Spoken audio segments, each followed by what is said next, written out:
कि यूएसए जाने के लिए ट्रैवल हिस्ट्री का होना जरूरी है या नहीं जरूरी। कि अगर आपकी प्रोफाइल बहुत ज्यादा स्ट्रांग है, हैं कि इनको बिल्कुल भी जरूरत नहीं है कि वो लोग किसी ट्रैवल हिस्ट्री के लिए किसी दूसरे कंट्री अप्लाई किया। मेरे एक जानने वाले आप कह सकते हैं, तो जब वो यूएस एम्बेसी में गए तो वीजा ऑफिसर ने पूछा कि आप कीनिया में गए हैं क्यों। जब आप अपना DS-160 फिल करते हैं, जो भी आपकी ट्रैवल हिस्ट्री होती है सर, उसको बहुत क्लियर है कि आपने फिल करना है। बाकी यूएसए में जाने के लिए आपकी बैंक स्टेटमेंट क्या होनी चाहिए, DS-160 को आपने फिल कैसे करना है, और यूएसए में अपॉइंटमेंट कैसे मिलती है, और within. Hello guys, welcome to my YouTube channel, welcome to another interesting vlog. आज का जो इंटरेस्टिंग व्लॉग है, एक नई इंफॉर्मेटिव वीडियो है, वो है जी यूएसए के बारे में। मुझे काफी सारी इंक्वायरीज आ रही थी इस बात के ऊपर जब मैंने यूएसए की फर्स्ट एक वीडियो लॉन्च की B1 B2 वीजा के ऊपर। तो मुझसे ये पूछा जा रहा था कि यूएसए जाने के लिए ट्रैवल हिस्ट्री का होना जरूरी है या नहीं जरूरी। फिर यूएसए जाना चाहिए तो कौन से कंट्रीज की ट्रैवल हिस्ट्री होनी चाहिए और कौन से कंट्रीज की ट्रैवल हिस्ट्री नहीं होनी चाहिए। फिर पॉइंट नंबर 3 आ जाता है कि कौन से ऐसे लोग हैं जिनको ट्रैवल हिस्ट्री की जरूरत नहीं, वो डायरेक्टली यूएसए का वीजा अप्लाई कर सकते हैं। तो मैं पॉइंट नंबर फर्स्ट पे आता हूं। जो पहला पॉइंट है वो ये है कि यूएसए के लिए ट्रैवल हिस्ट्री का होना जरूरी है या नहीं जरूरी। तो सर देखिए, अगर यूएसए की रिक्वायरमेंट्स चेक करते हैं तो कहीं पे भी नहीं लिखा कि आपकी ट्रैवल हिस्ट्री हो। इनफैक्ट आप जब शेंजन वीजा अप्लाई करते हैं, यूके का वीजा अप्लाई करते हैं, तो कहीं पे भी ये चीज नहीं आती कि आपकी ट्रैवल हिस्ट्री होनी चाहिए या नहीं होनी चाहिए। आप ट्रैवल हिस्ट्री बनाते हैं अपनी प्रोफाइल को स्ट्रांग करने के लिए।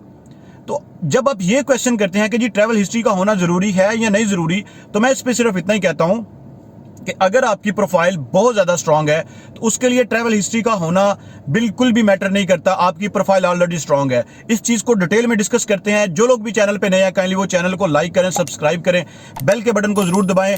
और जितने भी लोग मुझसे इंस्टाग्राम पे कांटेक्ट करते हैं सर, मेरी उनसे रिक्वेस्ट है, काइंडली थोड़ा सा वेट कर लिया करें। Definitely I will be get back to you with positive and proper response. मेरी इंस्टाग्राम आईडी आ रही है, आप इसमें जाके मुझे फॉलो भी कर सकते हैं। और जब आप लोग मुझे सब्सक्राइब करते हैं तो मेरी आपसे रिक्वेस्ट है कि काइंडली बेल के बटन को जरूर प्रेस किया करें। कोई भी नई इंफॉर्मेटिव वीडियो आएगी तो वो सबसे पहले आप लोगों के पास आएगी। सर कौन से ऐसे लोग होते हैं जिनको ट्रैवल हिस्ट्री नहीं रिक्वायर्ड होती यूएसए के वीजा के लिए? मैं उन लोगों की एक कैटेगरी बताता हूँ, एक लिस्ट बताता हूँ। वो लोग पाकिस्तान में हैं, वो लोग इंडिया में हैं, वो लोग GCC में हैं, वो दुनिया की किसी कंट्री में हैं, वो यूएसए जाना चाह रहे हैं। तो सबसे पहली कैटेगरी में वो लोग आते हैं जो बिजनेस पर्सन है, जो बिजनेसमैन है। वो यूएसए में कोई एग्जीबिशन अटेंड करने जा रहे हैं, कोई कॉन्फ्रेंस अटेंड करने जा रहे हैं, कोई मीटिंग अटेंड करने जा रहे हैं, कोई बिजनेस रिप्रेजेंटेटिव है। बिजनेस रिप्रेजेंटेटिव कहते हैं, एक फैक्ट्री है, उसका एक जनरल मैनेजर है, वो बिजनेस रिप्रेजेंटेटिव है। वो किसी बिजनेस पर्पस के लिए वहां पे जा रहा है, उसकी कोई ट्रैवल हिस्ट्री मैटर नहीं करती, उसको कहीं की भी ट्रैवल हिस्ट्री की जरूरत नहीं होती, और डायरेक्ट अपना वीजा अप्लाई करे जा सकता है। जो सेल्फ एम्प्लॉय है but he has a strong profile, उसकी प्रोफाइल ऑलरेडी बहुत ज्यादा स्ट्रांग है। लाइक उसने ऑलरेडी कोई एग्जीबिशन अटेंड की हुई है जर्मनी में, या शेंजन का वीजा उसके पासपोर्ट पे स्टैंप है, उसको कोई ट्रैवल हिस्ट्री रिक्वायर्ड नहीं है कि वो दोबारा किसी दूसरे कंट्रीज में जाए, अपनी ट्रैवल हिस्ट्री बनाए। वो डायरेक्टली जाके अपना यूएसए का वीजा अप्लाई कर सकता है।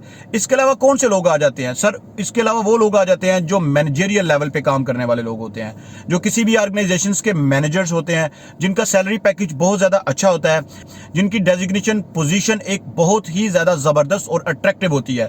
उन लोगों को बिल्कुल भी जरूरत नहीं है कि वो किसी भी शेंजन कंट्री की या किसी भी दूसरे कंट्री की ट्रैवल हिस्ट्री बनाए। वो डायरेक्टली अपना यूएसए का वीजा अप्लाई कर सकते हैं। इसके अलावा डॉक्टर्स, इंजीनियर्स, ये वो कैटेगरीज हैं कि इनको बिल्कुल भी जरूरत नहीं है कि वो लोग किसी ट्रैवल हिस्ट्री के लिए किसी दूसरे कंट्री में जाकर ट्रैवल हिस्ट्री बनाएं। ये भी डायरेक्ट यूएसए का वीजा अप्लाई कर सकते हैं। सर मैं बात कर रहा हूँ B1 और B2 वीजा में टूरिस्ट कैटेगरी की। यहाँ पे पर्टिकुलरली टूरिस्ट कैटेगरी को मैं एक्सप्लेन कर रहा हूँ। अब वो लोग जो डिपेंडेंटली यूएसए में जाना चाहते हैं, उनका कोई वहां पे रिलेटिव है, वो उनको स्पॉन्सर करता है या उनको बुलाना चाहता है, ये भी B1 B2 कैटेगरी में आ जाते हैं। सर उनको भी बिल्कुल भी किसी ट्रैवल हिस्ट्री की जरूरत नहीं, डायरेक्टली वो यूएसए का वीजा अप्लाई कर सकते हैं। फिर वो लोग जिनके पास ऑलरेडी यूएसए का कोई भी वीजा है या वीजा था पहले लेकिन वो एक्सपायर हो गया, ठीक है, वो वीजा एक्सपायर हो गया, वो वीजा था वो ऑलरेडी एक्सपायर हो चुका है, वो दोबारा B1 B2 वीजा अप्लाई करना चाहते हैं ड्रॉपबॉक्स के थ्रू। ड्रॉपबॉक्स आप जाके चेक कर सकते हैं क्या चीज होती है, इसके ऊपर मैंने एक डिटेल में वीडियो बनाऊंगा, आप लोग देख सकते हैं। ड्रॉपबॉक्स में वो अप्लाई कर सकते हैं और उनको भी किसी भी ट्रैवल हिस्ट्री की जरूरत नहीं होती। सर ये तो था पॉइंट नंबर 1 के USA visa travel history required है या ट्रैवल हिस्ट्री रिक्वायर्ड नहीं है। अब पॉइंट नंबर 2 ये है कि अगर ट्रैवल हिस्ट्री आप बनाना चाहते हैं, अपनी प्रोफाइल को स्ट्रांग करके यूएसए का वीजा अप्लाई करना चाहते हैं, तो फिर कौन से कंट्रीज की ट्रैवल हिस्ट्री बनाएं? तो मैं आप लोगों को ये रिकमेंड करता हूं कि ठीक है, हम लोग पहले इस कैटेगरी को देखते हैं शेंजन। आपने शेंजन का वीजा लेना है, फिर यूएसए का वीजा अप्लाई करना है। तो शेंजन का वीजा लेने के लिए आपको अपनी प्रोफाइल में कौन से कंट्रीज ऐड करने पड़ेंगे, आप ये देखें कि इजीली आपको कौन से कंट्रीज वीजा दे देते हैं। अगर आपको टर्की इजीली वीजा दे देता है तो आप ले लें, अगर आपको जापान इजीली वीजा दे देता है तो आप ले लें। ये 2 कंट्रीज आपने कवर कर लिए हैं, इसके बाद आप शेंजन अप्लाई कर दें। आप शेंजन का कोई भी वीजा ले लें, इटली का ले लें, जर्मनी का ले लें, स्विट्जरलैंड का ले लें। जब आपके पास इटली का, जर्मनी का या स्विट्जरलैंड का शेंजन वीजा आ चुका है, आपने ट्रैवल किया या नहीं किया, उसके बाद आप जाके अप्लाई कर दें। वैसे तो ट्रैवल करना चाहिए, क्योंकि आपके पासपोर्ट के ऊपर एक स्टिकर वीजे की तब तक वैल्यू नहीं होती जब तक आप ट्रैवल नहीं करते। इमिग्रेशन की एग्जिट एंड एंट्री की स्टैंप बताती है कि ये वीजा वैल्यूएबल है या वैल्यूएबल नहीं है। तो इसलिए मैं ये रिकमेंड करता हूं कि जब भी आप किसी भी कंट्री का स्टिकर वीजा लेते हैं तो प्लीज उसको वेरीफाई किया करें विद एंट्री एंड एग्जिट। अब आपने ले लिया शेंजन वीजा, इसके बाद आप यूएसए का वीजा अप्लाई करें B1 B2 की कैटेगरी में। टूरिस्ट वीजा की मैं बात कर रहा हूं, क्योंकि आपने जब ट्रैवल हिस्ट्री बनाई तो टूरिस्ट वीजा के पॉइंट ऑफ व्यू से बनाई। जब आप बाकी कंट्रीज में गए, शेंजन वीजा लिया तो टूरिस्ट पॉइंट ऑफ व्यू से लिया। तो B1 B2 की कैटेगरी में जो टूरिस्ट वीजा है डेफिनेटली वो आपको मिल जाता है अगर आपकी ये कैटेगरी है। अब पॉइंट नंबर 3 यहां पे आ जाता है कि अगर आपने ट्रैवल हिस्ट्री बनानी है तो क्या आप चाइना या रशिया जा सकते हैं। सर मैं रिकमेंड करता हूं, this is my personal opinion, जो मैंने इस प्रोफाइल को स्टडी किया, जो मैंने लोगों की प्रोफाइल को स्टडी किया, जो मेरे पास केसेस आते हैं, उसके अकॉर्डिंग ये मैं बात बता रहा हूं कि अगर आपके पासपोर्ट के ऊपर रशिया का या चाइना का वीजा होता है, it might be tricky and difficult for you to enter in the US state. ठीक है, it might be difficult and tricky. उसके रीजन ये है कि रशिया के साथ यूएसए के स्ट्रॉन्ग टाइज नहीं है ड्यू टू यूक्रेन वार और जो भी वो मामला चल रहे हैं, और चाइना के साथ भी नहीं है। ऐसा बिल्कुल भी नहीं है कि एक बंदा चाइना गया उसको वीजा नहीं मिला, मिलते भी हैं, दैट इज ट्रू, वीजा मिलता है। लेकिन सर जब आप टूरिस्ट वीजा की बात कर रहे हैं, ठीक है, एक बंदा है उसने चाइना में एग्जीबिशन अटेंड की, यूक्रेन में रशिया में उसने एग्जीबिशन अटेंड की, और वो एग्जीबिशन अटेंड करने यूएसए जा रहा है, उसकी प्रोफाइल इंटायरली डिफरेंट है।